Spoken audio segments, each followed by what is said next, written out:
Hey traders, welcome to Charts and Coffee. We are waking up to what will be a wild last trading day of the week. Today is OpX. Today is also a not so gentle reminder to all of us about the weighting of individual stocks in the broader averages and in different sectors. And I'm talking about UNH. So I'm gonna not just talk about what has happened, but also what is a process that you can use to at least understand the context of earnings. All my cards on the table. I detest earnings season for this very reason. Earnings season, if you recall, if you've been around for a few decades, used to be an envelope in the mail and you'd get some information about revenue and earnings per share. And it wasn't quite the spectacle, the straight up spectacle that it's become now. Now, I know some people love it, and if it's something that you like to do, great. For me, for investors, it's a lot of noise and usually concentrated overreaction. All right, so case in point, what happens when a stock like UNH, which was one of the few uptrends because it's weighted within healthcare XLV, which can be a quirky but rather effective defensive sector. Now, it's not like XLP or XLU, or even sometimes the resilience of different, say, aristocrat stocks. But it does tend to have a little bit of a defensive quality. And it's UNH is also weighted within the IHF, which is healthcare services. But most importantly, this is almost 9% of the Dow. It's the number one weighted stock in the Dow. Now, are all the Dow stocks moving lower? Well, this is how high concentration weighted the world we live in. This is how it works. When the number one weighted stock misses, then what happens? It's going to drag the index down. And then by dragging the index down, it's almost like a dog chasing its tail. Now it's going to drag down the other components, the other 29, right, in the group to a certain degree. This is how just a small number of stocks, because of high concentration weighting in all three of the major indices, Dow, S&P, NAS, this is not just the Dow that's affected by high concentration weighting, but also a number of sectors. So we're going to see XLV potentially under pressure, and even stocks that aren't necessarily having an earnings issue, there's going to be concern, there's going to be worry, and a high concentration weighted stock can drag on this as well. Now, the UNH story is obviously a very dramatic one. The best way to look at this is step back and take a look at UNH perhaps. So some folks might say, Rog, is there a buying opportunity here? Just weakness is not a buying opportunity, but it could set it up. So seeing how UNH is going to open around 470, look, around the anchored volume weighted price on the weekly time frame, I would look at UNH. It's actually got a little bit lower to go to get there. It's actually going to be a little closer to, say, 460. It's trading about 480 right now. So sometimes these are different opportunities for different time horizons, which is why as traders, we can be a day trader. We can be a swing trader. We can be a position trader, right? Position trader is basically my sort of buy and hold type investing approach, but it's still a trade to me. So keep all these things in mind. And then a 20% pullback on UNH is 504. So if you're using that 20% quote unquote crash as a blue light special, which I have done throughout my career, to begin looking for a setup, let that be the dinner bell, right? Start looking for a setup. There could be some interesting things here on a longer term time frame. Wait for a setup, but with a longer term time horizon as well. I'm talking really minimum 6 months to preferably years. So, let's make lemonade from lemons sometimes and just acknowledge what UNH is going to do during tail wags the dog season. Here's the next thing I'm going to mention. You've got to have a calendar. And I'm not a big fan of calendars. There's some really cutesy little ones with their icons. And again, no knock to those. But here's the thing. I don't need to know who's coming out with earnings this week. I want to know who's coming out with earnings. This is my process. Here, let me show you the service that I use. Okay, Estimize. I love this site because I can curate, and I'm sure there's other services too, but this is free. What I'm showing you, you can do this for free. I can curate the list of stocks that I want to be aware of before earnings. And I don't mean the week of earnings, right? I mean 6 weeks out. So one of the things that I do is I use a 6-4-2 window. 6 weeks out, I want to know what earnings are going to be, a month and a half from now. So is UNH a conversation about today? In the Sector Secrets Mastery, if UNH is a conversation at all, it's 6 weeks ago. Is it in a trend? And in that 6 to 4 weeks before earnings, we'll take advantage of oftentimes what is a rally into earnings, or really good structure into earnings. 2 weeks is the reminder that if I'm buying calls, which is what I do, I trade in a cash account, long calls, long puts. 2 weeks out, I'm going to lose a certain edge. Implied volatility is going to go up because of folks selling those options that are going to be impacted for the volatility of earnings. They're going to want a premium for that premium, right? Makes perfect sense. So they're going to start to increase the price. That's implied volatility increase. Let's not use as much jargon. Let's think like common sense, right? Like we would if we were selling the option. I'm going to want a premium for that. So those start to become more expensive options. And it favors, quite frankly, folks who sell premium, not folks who buy it like I do. So I'm going to recognize that my edge, while great, 6 weeks, 4 weeks out, about 2 weeks out, 10 days out, a week out, I'm losing that edge. We always have to know what our edge is. Yeah. And that's where I'm going to tap out. Like, thanks, but no thanks. I'm going to take my ball and go home. No later than 2 days before earnings. I'm not going into the mosh pit of earnings. I'm not going to make some binary grocery store scratch off ticket lottery bet on what it's going to do. The cleanest, most risk manageable action is the weeks in front of earnings. So I'm never in a stock, and I don't say never very often. I'm never in a stock through earnings unless it's a very long-term time horizon, in which case, I'm not buying at a high and then different conversation. But think about that 6-4-2 window and sort of jumping out of that mosh pit 2 days before, at least, right? If at all, you're going to be in that stock. Usually you want to take advantage of that rally into earnings. And then remember the weighting. And I put a little blurb here. Again, this is how high concentration weighting works. Tail, not dog, tail wags the dog season, right? One stock can make that much of an impact. So I hope this gives everyone a plan, at least an understanding about today, and a plan going forward. I'm not a fan of trading earnings. Won't do it. Don't hate my money. Trading is not guessing at some big binary game. But again, please remember, I'm coming from the perspective of someone who buys options. I'm an option buyer, long calls, long puts, cash account. Now, if someone's in a different type of strategy, power to them. I still don't want to deal with this kind of stuff. So that's what we've got going on this morning. Now, another thing that's in the background, right? Forget OPEX all of a sudden seems so mundane compared to everything else we're dealing with. The other narrative that we're dealing with right now is kind of this public little feud that's happening with apparently the call for Powell's dismissal. Now, I don't care about the drama, right? So much dramatude out there. I don't care about the drama of politics. I don't. All I want to know is, can I measure it? Whatever's happening, whatever sentiment is out there, is there a tool that can measure it? That way I can quantify it, I can understand the risk, and I can trade it. If I can't measure it, why on earth am I going to venture into that, right? So May, were we ever expecting a rate cut for May? I read a post on X saying there's no rate cut for May. No kidding, Sherlock, right? When I read these things, there hasn't been expectation for a rate cut for May. At best, there was maybe a 50-50. It was a coin toss. And now, the May expectation for a hold, which has been the general consensus, is still very much in place. It's fully discounted. Now, you might say, and this could change, but what about June, July, where the conversation was really happening? It was never a realistic conversation in May. So if anyone wants to panic you by saying Powell's not going to cut in May, no kidding. That was never the plan, right? Okay.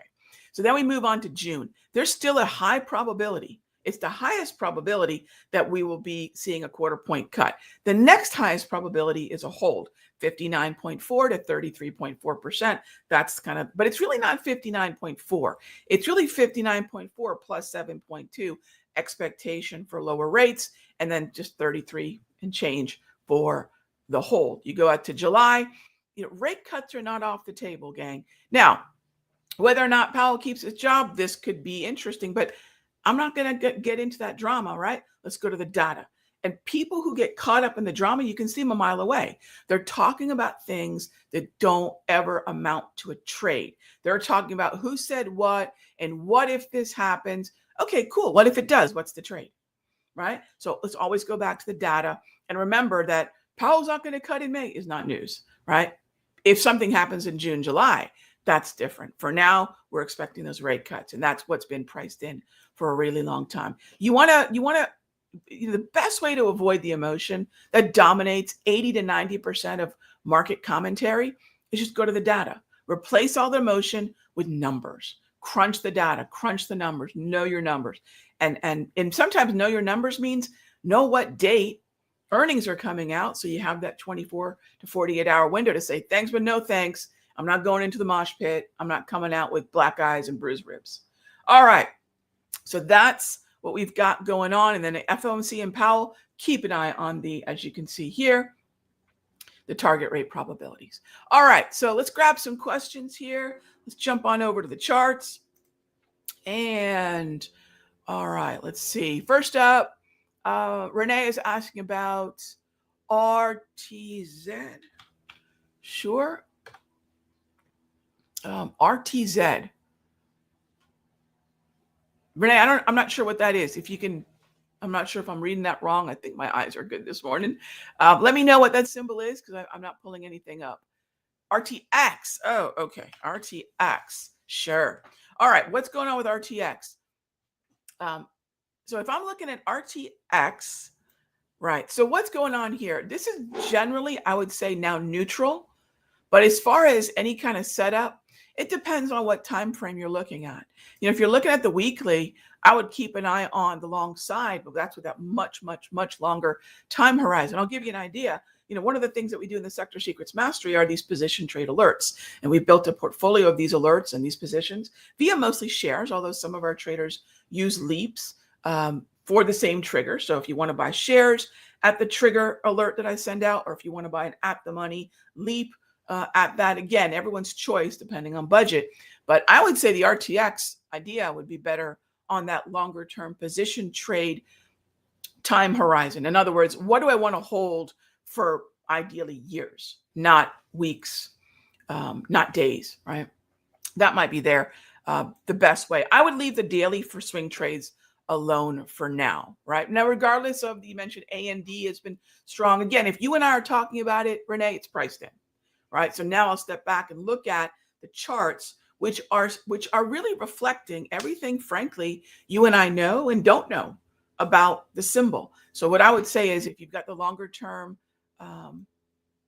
if you're open to the longer term, I would go with that possible, weekly time frame setup. And then specifically, obviously we need a pullback before we do it.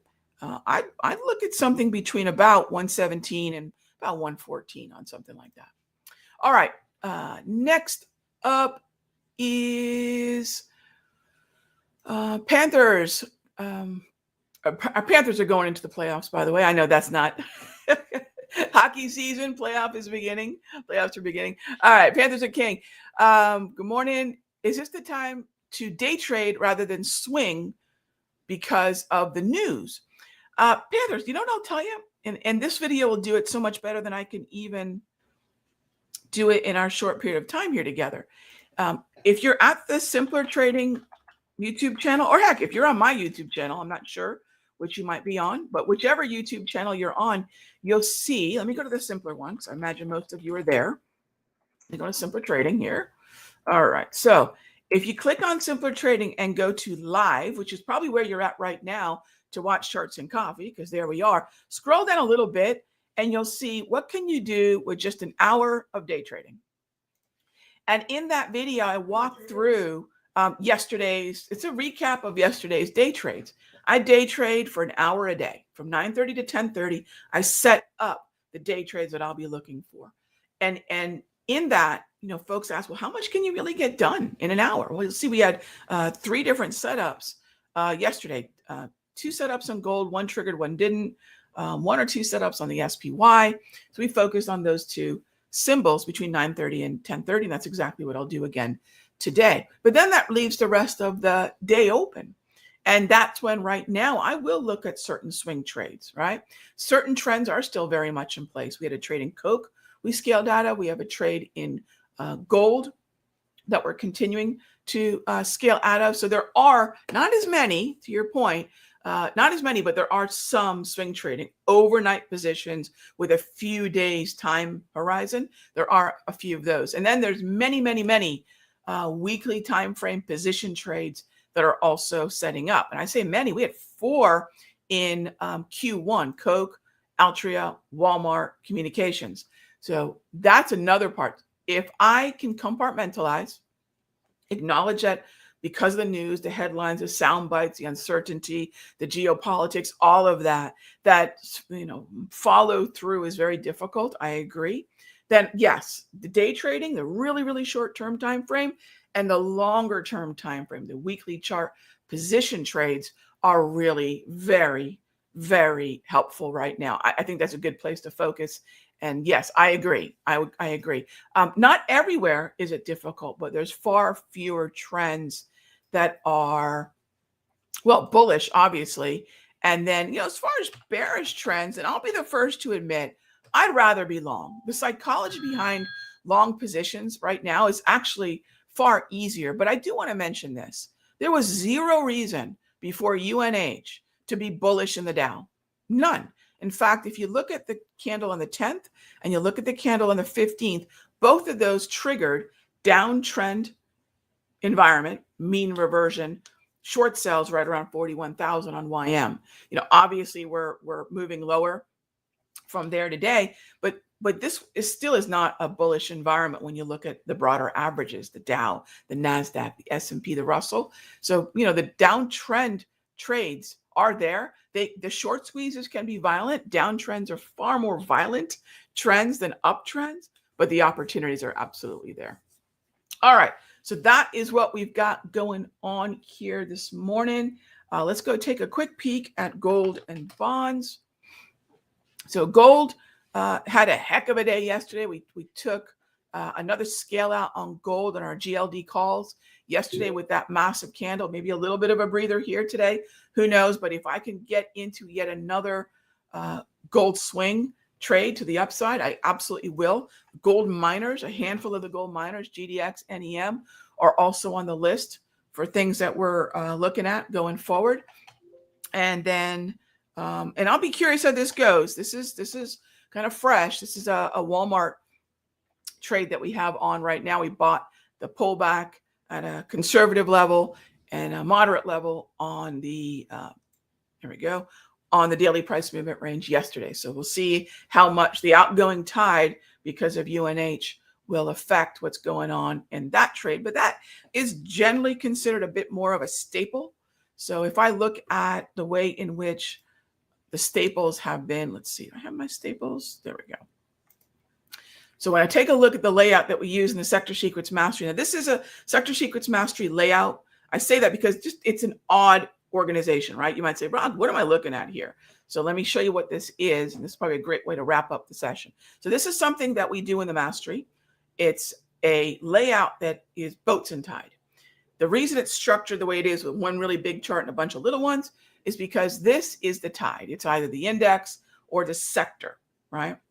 And then in order of weighting, I've got the next 11 high concentration weighted names. You'll see Walmart is number 2. Staples maybe, don't presume that it's going to be buoyant in some sort of flight to safety. Sometimes it is, sometimes it isn't.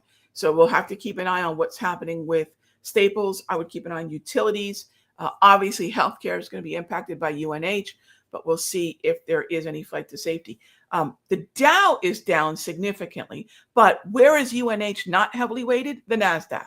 It's not that heavily weighted in the S&P. It's not weighted in the Russell at all. So keep that in mind. The Dow is on its own journey because of one stock today. All right, gang, be good to each other. I'll see you tomorrow. Same time, same station.